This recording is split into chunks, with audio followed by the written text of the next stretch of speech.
ஜல்லிக்கட்டு காலரடிதாமா நீ தும்ப விட்டு வாழ தொடலாமா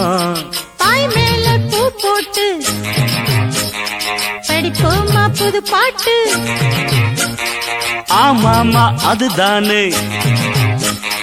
அழுக்காத விளையாட்டு ரெண்டுல நீ ஒன்ன தொடுமாமா இந்த பொண்ணு கிட்ட வெட்கப்படலாமா ஜல்லிக்கட்டு காலரடிதாமா நீ தும்ப விட்டு வாழ தொடலாமா